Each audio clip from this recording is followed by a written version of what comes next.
My parents were both easygoing Muslims who always taught us that Allah was the most beneficent and the most merciful.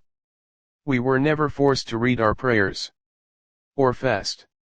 At Ramadan, the month when Muslims fast from sunrise to sunset, it was we children who would choose to compete with each other to keep our fasts. I kept my first fast around the age of 9 and was rewarded with presents from my father and mother. If there was anything said against Islam, both my parents would defend it vigorously. My mother's extended family was originally from the Burki Pushtun tribe in Kanaguram, the biggest town in South Waziristan, which rests in a fertile valley close to the Afghan border in the tribal areas. She instilled in me a pride that the Pashtuns had never been subjugated and had constantly fought the British. Her family had ended up living in 12 fortresses, known as Busti Pathan, near the town of Jalandhar, where she took much pride in saying my grandfather had hosted Jinnah, southeast of Amritsar, only 40 miles or so away from Lahore but in what became India. The whole family had emigrated to Lahore at partition, although none of them had been killed. When they moved out in a convoy, the Sikh gangs who were massacring the Muslims in Punjab believed, wrongly, that they were armed, and left them alone. My father's family were also Pashtuns, also known as Pathans, but from the Niza tribe, which had come to India with invading Afghan tribes around the 15th century. Much of his family still lived in Mianwali, a town on the river Indus on the border with Khyber Pakhtunkhwa, formerly known as the Northwest Frontier, and family ties are still very strong there. In time amongst the Burkis, my mother's tribe, the family system will begin to weaken, and my children will only know their first cousins, but in Mianwali even third cousins know each other. I frequently meet Nizis who will tell me how they are related to me through my great-grandfather. Village communities have stronger family systems than urban ones. In a place like Mianwali, people often operate as part of a family group of maybe 100 people. There is a network of siblings and first, second, and third cousins. Everything is shared: salaries, responsibilities, friendships, enemies, hardships and successes. When people from rural areas go to look for jobs in the cities, the first people they contact are their relatives. If there are none, then they seek out people from their village or tribe. Millions of people have been displaced by fighting or floods in recent years, but you do not see hordes of hungry, homeless people sleeping on the streets of Pakistani cities. Many have been absorbed by the family and tribal network. People with little have taken in, fed, clothed and housed people with still less than them. All this of course helps free the country's rulers and elite from bearing the burden of so many displaced people, let alone the responsibility of paying taxes and implementing any kind of effective welfare system. As I have so often observed in Pakistan, the poor have taken the blow for the rich. Growing up in Lahore, I became aware of two strong prejudices. One was against colonialism. This, according to my mother and father, was the ultimate humiliation for a people. At bedtime, my mother would tell me stories of resistance to the British, about heroes like Tipu Sultan, the Tiger of Mysore, who died defending his city when he was attacked by 3 armies, the British, the Nizam of Hyderabad and the Marathas, in 1805. At the same time, she would contemptuously relate the story of the surrender of the last Mughal emperor, Bahadur Shah, who died in 1862 in captivity in Burma. She would quote the Tipu Sultan's remark, "The day of a lion is better than 1,000 of a jackal." The general thinking in the Indian subcontinent is that the greatest damage inflicted by colonialism was material. There is no doubt the subcontinent did suffer in such a way. In the 1700s the GDP of India was almost 25% of the world's economy. By the time the British left it was around 2%. The British lawyer Cornelius Walford estimated in 1879 that there had been 34 famines in the previous century or so of British rule, but only 17 in the preceding 2,000 years. M. Akbar writes, the Mughal response to famine had been good governance, embargo on food export, anti-speculation regulation, tax relief and free kitchens. If any merchant shortchanged a peasant during a famine, the punishment was an equivalent weight in flesh from his body. That kept hoarding down. Millions died in these catastrophes. A materialist lobby feels that British rule gave India a strong administrative system along with an infrastructure of roads and railways. Up to a point. This is true as well. In my opinion, the greatest damage done to the people of the Indian subcontinent was in the humiliation of slavery and the consequent loss of self-esteem. The inferiority complex that is ingrained in a conquered nation results in its imitation of some of the worst aspects of the conquerors, while at the same time neglecting its own great traditions. It destroys originality as the occupied people strive only to imitate the occupiers. Furthermore, this slavish mimicry wrecks any sense of leadership in the elite, the people with the most expensive education in the country. One of Iqbal's great qualities was that he provided such new and original thought, despite having lived his entire life under colonial rule. In a well-known verse he told his son, "My way is not one of being wealthy but of fakiri spiritual poverty. Your khudi selfhood do not sell. In poverty make a name." The legacy of colonialism led to our other prejudice against India. We as a nation felt we had been cheated out of Kashmir by the pro-Indian last Viceroy of India, Lord Louis Mountbatten. Hatred against our neighbor, in Punjab especially, reached its height in the 1950s and 1960s since so many Muslims had migrated from East Punjab at partition in 1947 and hardly a family had not lost loved ones in the bloody massacres during the border crossing. It was only later, when I toured India playing cricket, that I realized how much we have in common and lost this prejudice. Islam, we were told, was tolerant, and it had spread in the subcontinent not by the force of arms but by the great Sufi saints, such as Khwaja Muinuddin Kishti, known as Gharib Nawaz, the benefactor of the poor, who lived in North India in the late 12th and early 13th centuries, who won people over with their humanitarian message. Sufis were held in such esteem that, in 1303, when a Mongol army under Targi laid siege to Delhi, Sultan Alauddin Khilji appealed to the great Sufi saint Nazam-ud-Din Auliya for help. Since both my parents had Hindu and Sikh friends from school and college before independence, we were never taught to hate people from other religions. There was no militant fundamentalism in those days, and those few who could be classified as religious bigots were not taken seriously. We were told, however, that Islam was the superior religion since the Quran had been dictated to the Prophet, Pbuh, by God himself, whereas the other holy books had been written by man and so human faults had slipped in. Muhammad, Pbuh, was unlettered. He therefore had to ask other people to write down the messages he had received from God.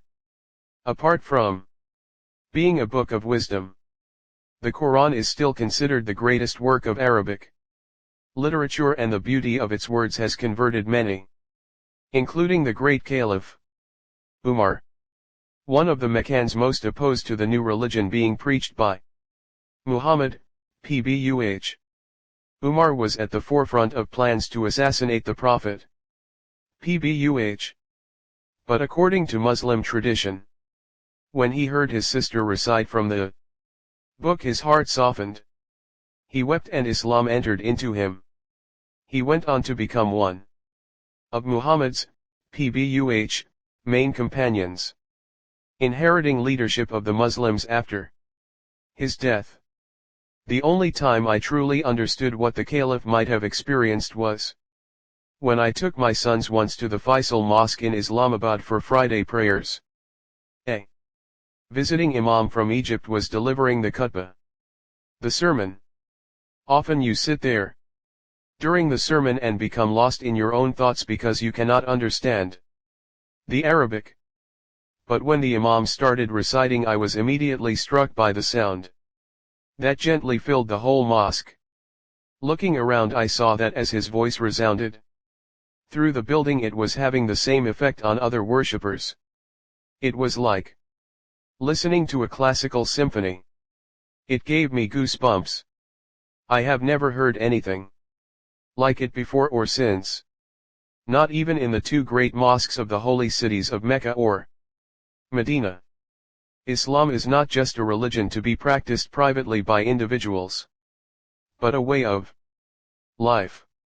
The Quran lays out clear rules for how a society should be governed, and guidance on how people should behave. I was taught it was also a forgiving religion that laid special emphasis on justice and compassion. There were many challenges, most of all the incendiary issue of Kashmir. In 1965, when I was just 13, war broke out for the second time since independence. I will never forget this period. Late one evening we started hearing the sound of bombardment, and the windows began to shake. From our rooftop we caught sight of the flashes of explosions along the border. I remember the anxious faces of my parents as the bombardment continued all night. The Indian Army was advancing towards Lahore. There were rumors that Indian paratroopers might land in the city, and patriotic fever gripped the country. The elders of Zaman Park were called to my uncle's house for a kind of council of war. It was decided that my older cousins should group together in a civil defense force to defend Zaman Park. I was itching to be part of this force and, armed with the .22 rifle that my father had just given me for my birthday, I marched out to join them, only to be sent back and told I was too young. I cursed myself for not being old enough to join in. Along with my mother and sisters, I was sent away from the city for my safety. As we approached Pindai, I remember seeing open areas outside the city swarming with warriors from the tribal areas volunteering to assist the army. Later I found out that my overzealous cousins almost ambushed, shot and killed two innocent people, mistaking them for Indian paratroopers. Everyone in the country was united in a desire to defeat the enemy. I don't think Pakistan had ever witnessed such unity. The nearest thing to it was perhaps when we won the World Cup in 1992. As I grew up I developed a passion not only for my country but also for the Pakistani countryside. Every summer I would go with my parents and sisters to the hill stations to escape the oppressive heat of Punjab. I can still remember the thrill I felt as the car slowly ascended the mountain road and the air cooled. Only those who have experienced the intense heat of the Punjab summer can understand such relief. There was no air conditioning in those days. We had picnics and walks in the forest, saw monkeys, jackals, porcupines and a huge variety of birds. Occasionally we even saw the tracks of a leopard.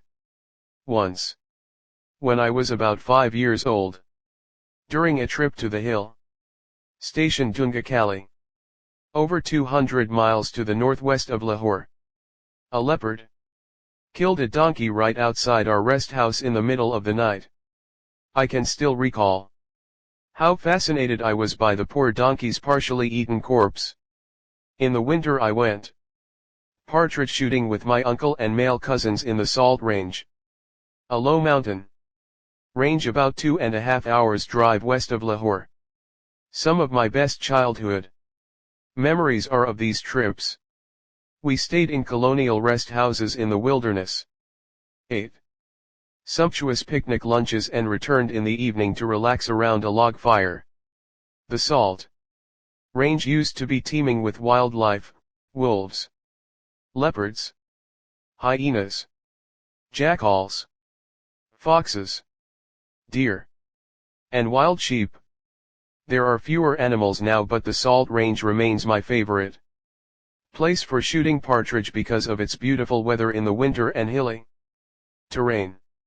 My mother also loved wildlife and the mountains, and she fueled my passion by telling me stories from her childhood.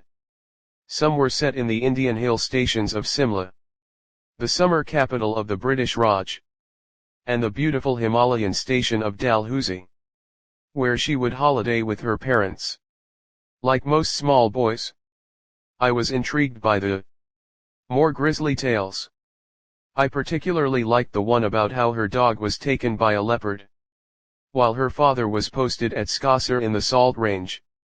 I also loved the family legend on my father's side about how my great-uncle from Mianvali, a policeman, had fought with a leopard that had been terrorizing the local villagers and killed it with the bayonet of his gun, then spent 6 months in hospital from the mauling he received.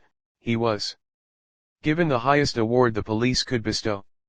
The 1965 war over Kashmir ended in 17 days, but it left the military dictator President Ayub Khan in a vulnerable state, allowing room for democratic developments as his grip on power slipped, leading to the rise of a new political party, the Pakistan People's Party, PPP, under its leader Zulfikar Ali Bhutto.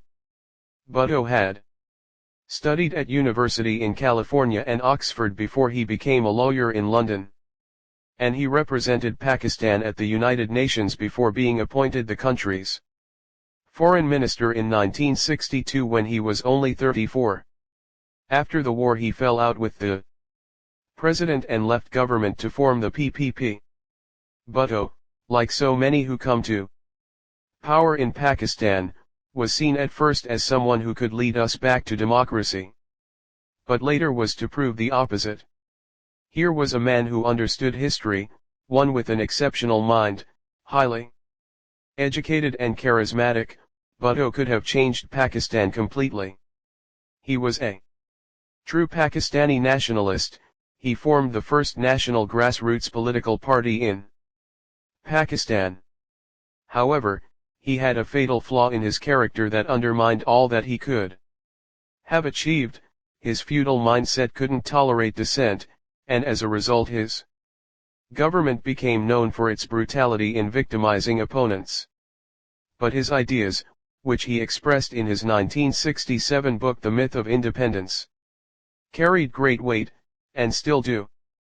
It is a great shame that he himself could not live up to all of his words.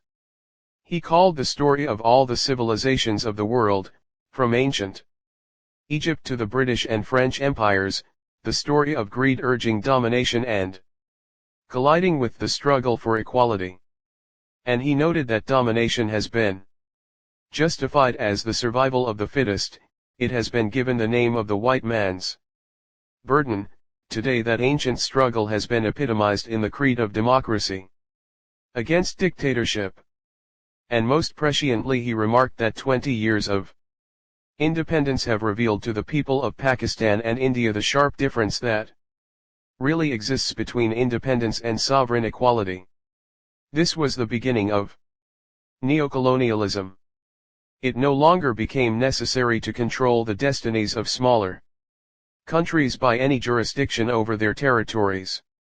The British had developed neocolonialism in India in the previous century, in the princely states, of which there were well over 500, where they didn't have to rule directly as they had puppet rulers to do their bidding. Today in Pakistan, with drone attacks and raids in our cities, our sovereignty is compromised by those who are puppets of the US and have followed US diktats against the interests of the people of Pakistan. It is this aspect of neocolonialism that is breeding extremism in Pakistan today. Back then I was still young, a teenager, and in the late 1960s I trekked in the Karakoram, the mountain range spanning the borders between Pakistan, India and China. Some of my favorite holidays have been spent there. It is one of the best places for trekking in the world, with the greatest number of peaks over 24,000 feet, 7,300 meters, including K2, the second highest mountain on Earth. It really is the roof of the world. I have never seen such natural beauty anywhere in the world as in the Domal Valley at 9,000 feet, where the army holds its skiing competitions in the winter. The valley floor was covered in red and white flowers and crossed by a crystal clear stream. It seemed to be the picture of paradise, and every morning I was there I had to tell myself I wasn't dreaming. The people in this area of Pakistan were warm and friendly, untainted by tourism.